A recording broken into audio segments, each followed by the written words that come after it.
Mercosul, vamos ouvir neste momento. Começa aquele momento das falas públicas dos líderes, dos presidentes que aparecem em tela e nós vamos começar a acompanhar um por um. Vejamos então o início, vamos ouvir.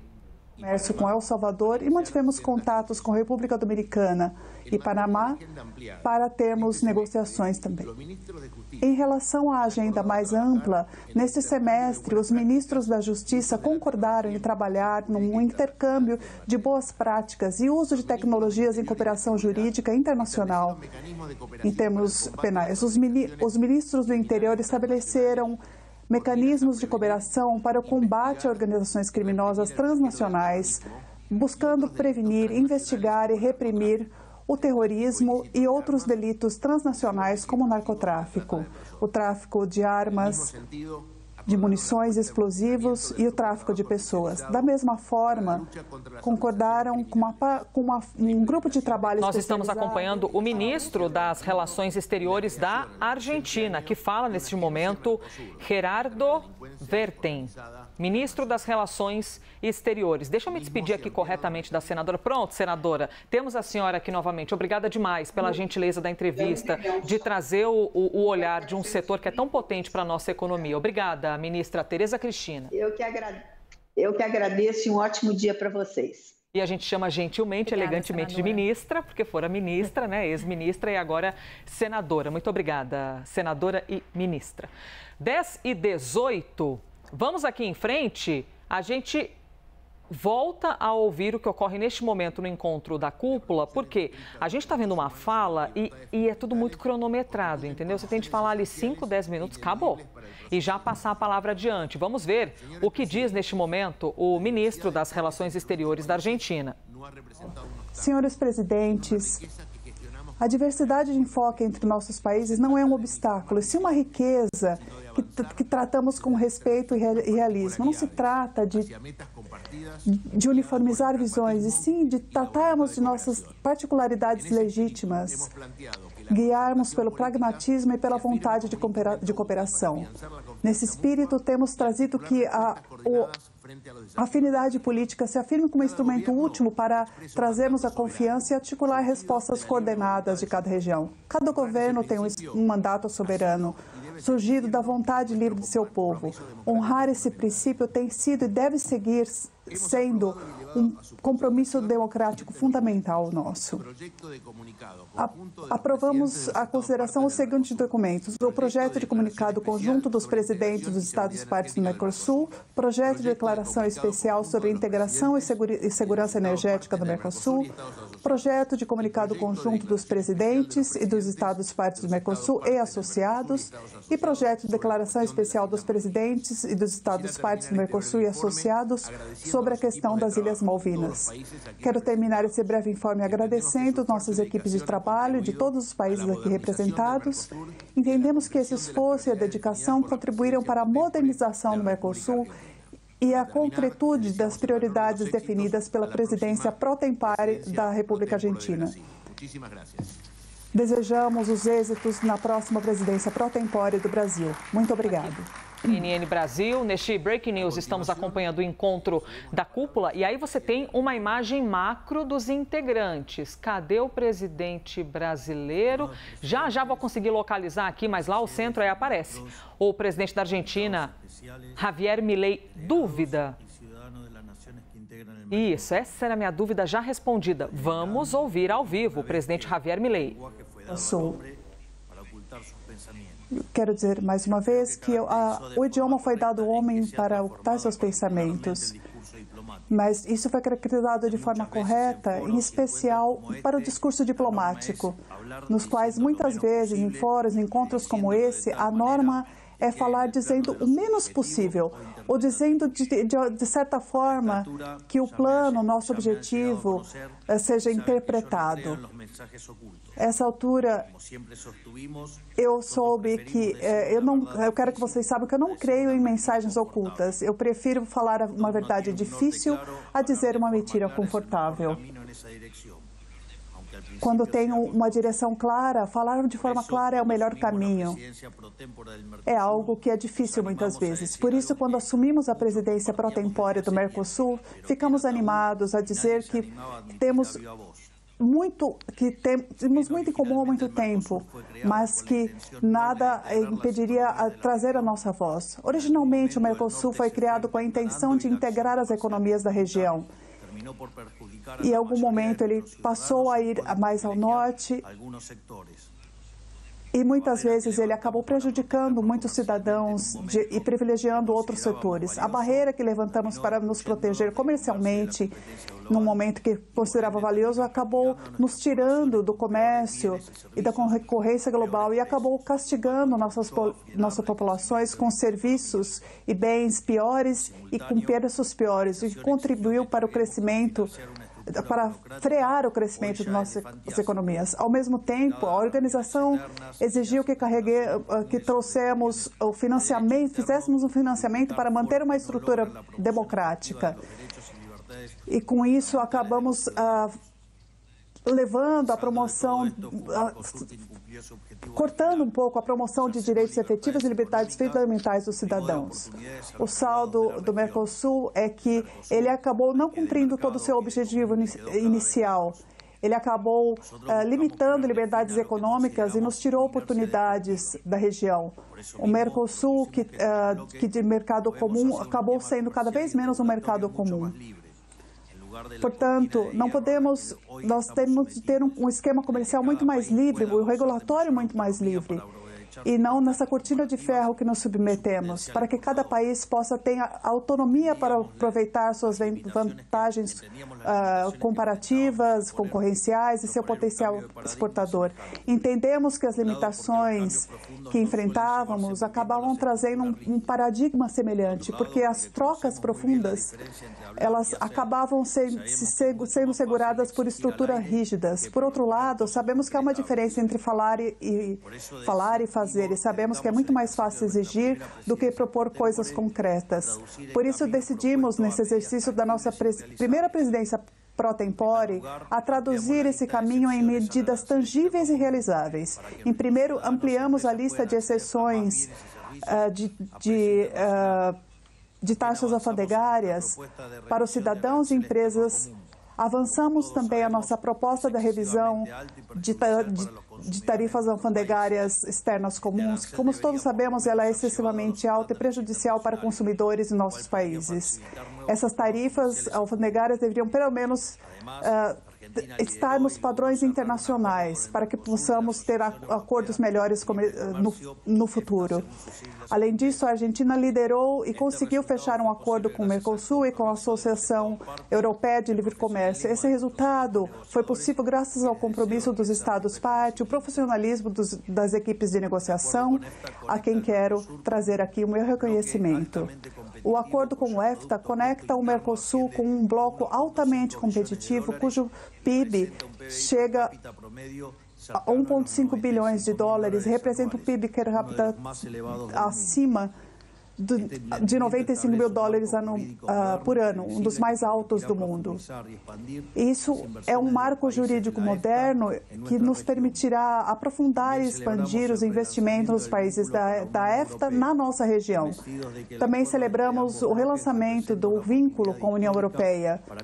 O acordo entre os dois blocos pode trazer uma oportunidade histórica para reforçar e consolidar uma associação estratégica baseada na complementaridade de nossas economias.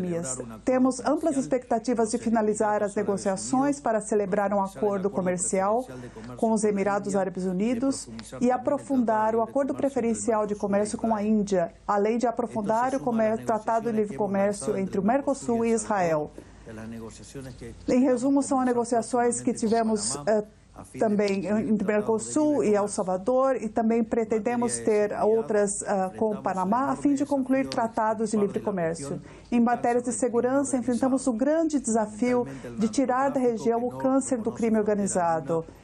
sobretudo o narcotráfico, que não reconhece nenhuma fronteira e nos destrói a todos.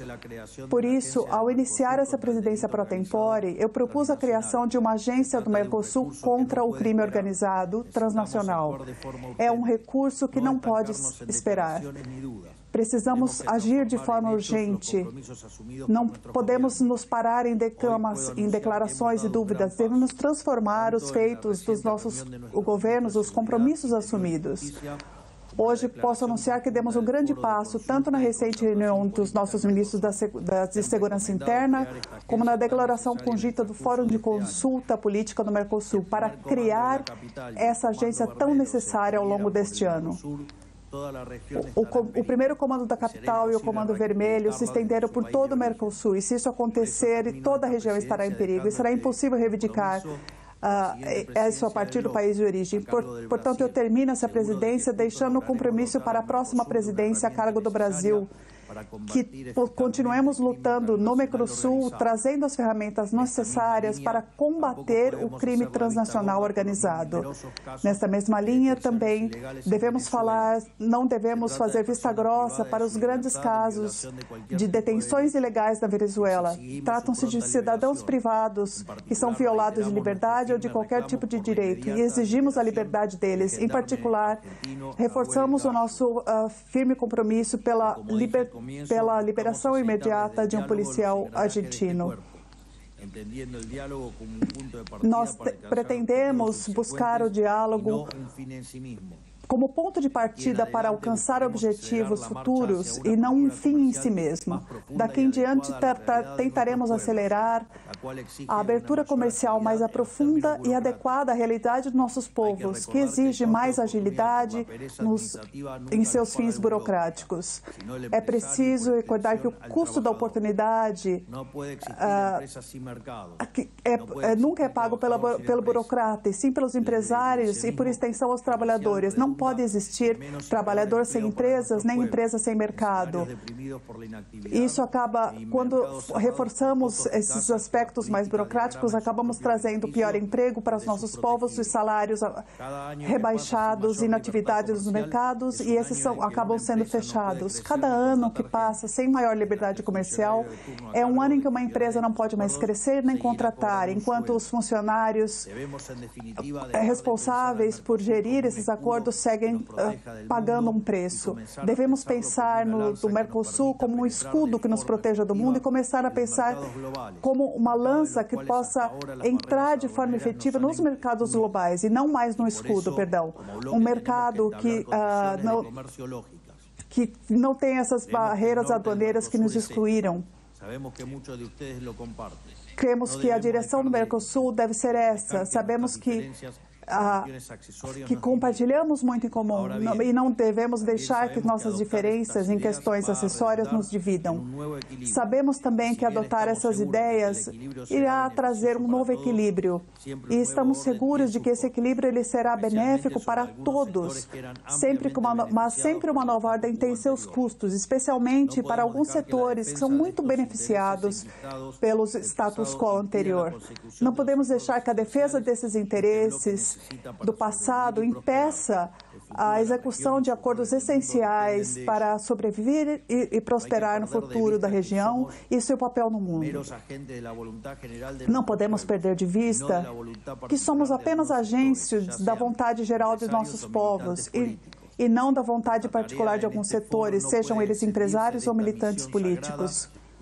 Nossa tarefa nesse fórum não pode ser, a não ser de ter a missão sagrada de informar de todos os passos que temos dado como presidentes aqui também no Mercosul. E antes de terminar, eu gostaria de agradecer o apoio permanente e incondicional de todos os Estados integrantes do bloco e ao Acordo Soberano das Ilhas Malvinas, Geórgia do Sul e Sandwich do Sul e seus espaços marítimos circundantes. As ilhas são um território argentino ocupado desde 1933 pela população do Reino Unido. Desejo reiterar o agradecimento a todos por acompanhar a declaração especial sobre a questão das Malvinas. Seu apoio reafirma o compromisso regional como uma solução pacífica, conforme o direito internacional, e as resoluções da ONU. Para encerrar, queremos que considerem a nossa presidência pro tempore como um exercício sincero de que o Mercosul adote como bloco das reformas comerciais que precisamos. E por isso esperamos com a mesma sinceridade que a próxima presidência acompanhe as medidas que tomamos nesse semestre. Seria uma grande alegria que dentro de alguns anos, quando a Argentina tenha novamente a oportunidade de presidir esse bloco, nos encontramos para levar a cabo esse conjunto de objetivos.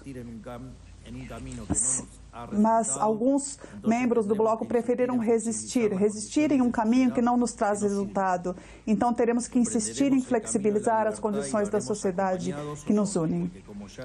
Seguiremos o caminho da liberdade e teremos acompanhado a todos. Como eu já disse, a Argentina não pode esperar. Precisamos de mais comércio, mais atividade econômica, mais investimento e trabalho, de forma urgente. E, por isso, precisamos de mais liberdade, também de maneira urgente. Nosso país ha decidido deixar para trás décadas de paradas, encarar o progresso e queremos aqui ajudar esse caminho que temos, que o nosso povo elegeu. Nosso trabalho deve buscar a prosperidade para os nossos povos e com a história aprendemos que só podemos isso através do comércio livre. Muito obrigado a todos, que Deus os abençoe e que a força do céu nos acompanhe. Muito obrigado. Acabamos de ouvir, portanto, o presidente da Argentina, Javier Milei, falara muitos pontos muito importantes que nós vamos destacar na sequência, mas vamos ver, havia expectativa para o presidente brasileiro falar neste momento. Vamos aqui acompanhar, você está ao vivo conosco, estão colocando o fone de ouvido, temos, portanto, atenção, vamos ouvir Luiz Inácio Lula da Silva. Sua Excelência, Senhor Luiz Arce, presidente da República Plurinacional de Bolívia, Sua Excelência Santiago Peña, presidente da República de Paraguai, Sua Excelência... Estamos ouvindo a tradução para o castelhano, ou el espanhol, e já nós vamos ouvir aqui o áudio, vamos aqui reconectando para conseguir compartilhar com vocês o áudio em português para compreendermos o que está sendo dito pelo presidente brasileiro. Instável e ameaçador, é natural buscar refúgio onde nos sentimos seguros.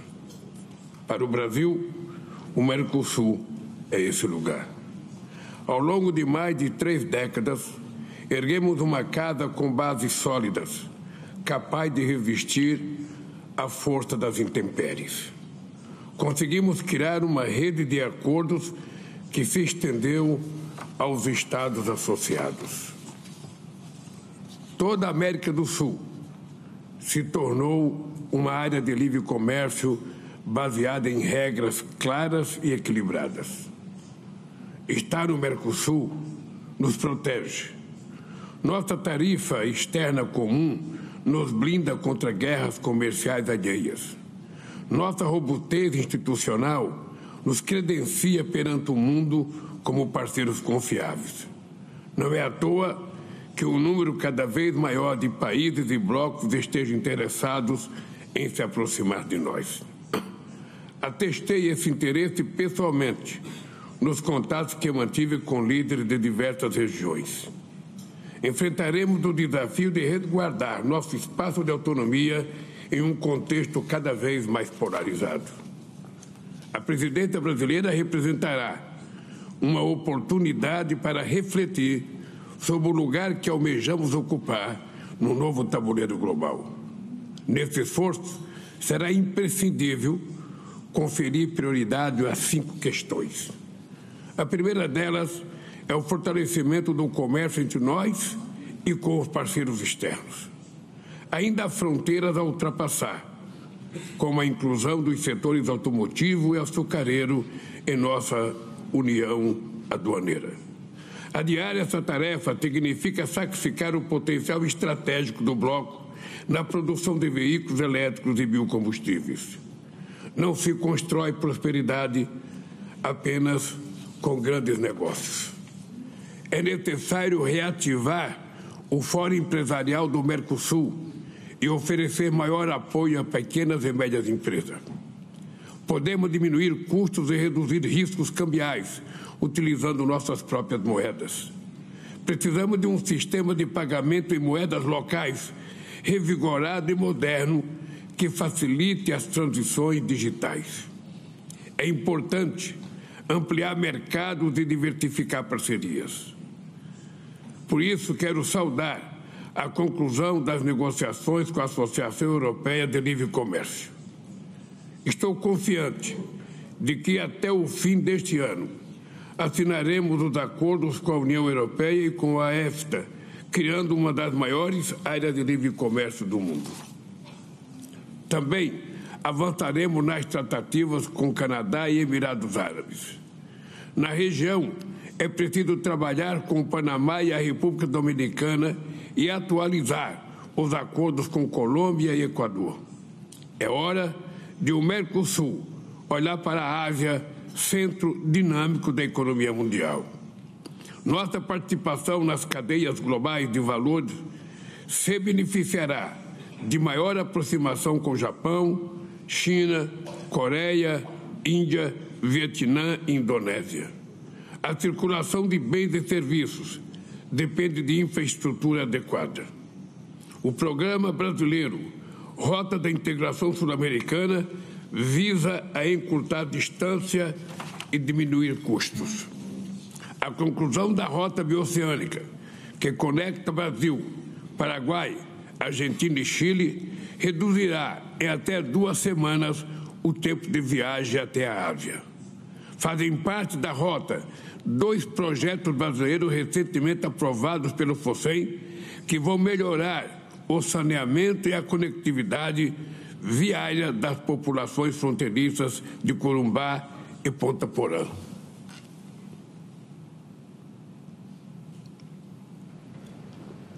O Brasil vai trabalhar ao longo deste semestre na estruturação da 2ª etapa do FOSEM. Precisaremos do apoio continuado do FONPLATA, que vem se consolidando como banco da integração do Cone Sul. A segunda questão diz respeito ao enfrentamento da mudança do clima e à promoção da transição energética. As consequências do aquecimento global já se fazem sentir no Cone Sul. A região sofre com estiagens e enchentes que causam perdas humanas, destruição de infraestruturas e quebra de safra. A realidade está se movendo mais rápido que o Acordo de Paris, expondo a falácia do negacionismo climático. O Brasil reduzirá suas emissões entre 59% e 67% até 2035, em todos os setores econômicos, abrangendo todos os gases de efeito estufa. Quero felicitar o Uruguai e o Equador por também ter apresentado suas contribuições nacionalmente determinadas. Na COP30, em Belém, teremos a chance de mostrar ao mundo as soluções que vêm da América do Sul. Nossa reunião de ministros de meio ambiente será uma etapa crucial de preparação para a conferência. Por meio do programa Mercosul Verde, vamos fortalecer nossa agricultura sustentável. Nossa cooperação promoverá padrões comuns de sustentabilidade, mecanismos de rastreabilidade e inovações tecnológicas. Precisamos de ímpeto renovado para recuperar nossa capacidade industrial com responsabilidade ambiental. Vamos propor a formulação de uma taxonomia sustentável no Mercosul para atrair investimentos em prol de uma transição justa. A América do Sul tem tudo para ser o coração desse processo. Já temos matrizes energéticas mais limpas que outras regiões. Contamos com algumas das maiores reservas de minerais críticos do mundo. Acabo de voltar da cúpula do G7, na qual se discutiu o acesso a esses minerais como imperativo da segurança energética. A corrida por lítio, terras raras, grafita e cobre já começou. O Mercosul ampliado é nossa melhor plataforma para aproximar e coordenar políticas nacionais. É fundamental garantir que as etapas de beneficiamento ocorram em nossos territórios com transferência de tecnologia e geração de emprego e renda. Buscando apoio do OLAD, o Brasil vai reativar as discussões do subgrupo de trabalho 15 para lançar as bases de um acordo sul-americano sobre minerais críticos. A terceira área é o desenvolvimento tecnológico. Novas tecnologias estão concentradas nas mãos de um pequeno número de pessoas e de empresas, sediadas em um número ainda menor de países. Recentemente, Brasil e Chile formalizaram parceria para criar modelos de inteligência artificial que reflitam as realidades culturais e linguísticas da América Latina. Iniciativas como essa podem ser expandidas para o Mercosul e para toda a América do Sul. Trazer centros de dados para a região é uma questão de soberania digital. Esse esforço deve ser acompanhado do desenvolvimento local, de capacidades computacionais, do respeito à proteção de dados e de investimentos para suprir demandas adicionais de energia. A pandemia de Covid-19 escancarou a vulnerabilidade a que estamos expostos pela falta de acesso às vacinas e medicamentos.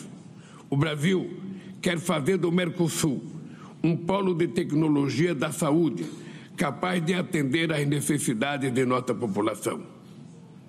Nosso quarto desafio é o combate ao crime organizado. Grupos criminosos colocam em xeque a autoridade do Estado, disseminando violência, corrupção e destruição ambiental. Não venceremos essas verdadeiras multinacionais do crime sem atuar de forma coordenada. Precisamos investir em inteligência, conter os fluxos de armas e asfixiar os recursos que financiam a indústria do crime. Com a renovação do comando tripartite da Tríplice Fronteira, teremos uma plataforma permanente de cooperação para combater crimes financeiros e o tráfico de drogas, de armas e de pessoas. Com o Centro de Cooperação Policial Internacional da Amazônia, inaugurado em Manaus, as forças de segurança dos 9 países da Amazônia atuarão juntas para coibir crimes ambientais e outros ilícitos. São iniciativas que se complementam e que precisam dialogar entre si para ganhar em escala sul-americana. O Brasil vai mobilizar o Mercosul ampliado para aprimorar e aprofundar essa colaboração. A quinta prioridade é a promoção dos direitos de nossos cidadãos. Sem inclusão social e enfrentamento das desigualdades de todo tipo, não haverá progresso duradouro. O Instituto de Políticas Públicas de Direitos Humanos e o Instituto Social do Mercosul devem ser fortalecidos. Seu apoio técnico tem sido muito valioso para nossos países. A cúpula social do Mercosul será retomada para apontar novos caminhos para o bloco. Com o mesmo propósito, realizaremos uma cúpula sindical. A força das nossas democracias depende do diálogo e do respeito à pluralidade. Desde a última cúpula em Montevidéu, perdemos 2 grandes referências do Cone Sul, o presidente Pepe Mujica e o Papa Francisco. Tenho orgulho de vir do mesmo quadrante de terra em que esses 2 seres humanos excepcionais. A presidência brasileira do Mercosul honrará seu legado, trabalhando por uma integração solidária e sustentável. Desejo um semestre produtivo e aguardo todos no Brasil em dezembro próximo. Muito obrigado.